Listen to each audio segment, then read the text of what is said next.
Everyone, আজি আমি এজোপা আশ্চৰ্যকৰ গছৰ কথা পাতিম।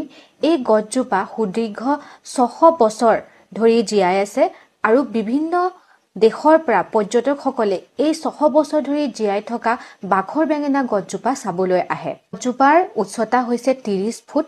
শিৱসাগৰ চহৰৰ পৰা 30 কিলোমিটাৰ ভিতৰত থকা এই গছজোপা দুখন গাঁৱৰ মাজত অৱস্থিত। গাঁও দুখনৰ নাম হৈছে চুহুংমুহুং গাঁও আৰু জৱালাংটি গাঁও। এই বাখৰ বেঙেনা গছজোপা ৰোপণ কৰিছিল বৰাহী ৰজা মহামাণিক্যই আৰু ৰক্ষণাবেক্ষণ দিছিল স্বৰ্গদেউ চুহুংমুহুং ৰজাই বুলি বিশ্বাস কৰা যায়। আৰু এই বাখৰ বেঙেনা গছজোপা 1939ত এজন বোটানিষ্টে আৱিষ্কাৰ কৰিছিল। তেখেতৰ নাম হৈছে ইউএন কাঞ্চিলিন আৰু তেখেতে এটা বৈজ্ঞানিক নামো দিছিল বাখৰ বেঙেনা গছজোপাক আৰু সেইটো নাম হৈছে এণ্ডিয়া অলিজিনচিয়া। বাখৰ বেঙেনা গছজোপাৰ লগত জড়িত মই আপোনালোকক এটা প্ৰশ্ন সুধিম। 580 বছৰৰ পূৰ্বৰ বাখৰ বেঙেনা গছৰ ছবি থকা ভাৰতীয় ডাক টকা কোন বছৰত মুক্তি লাভ কৰিছিল? In which year was the Indian postal stamp featuring 580-year-old বাখৰ বেঙেনা ট্ৰী ৰিলিজড?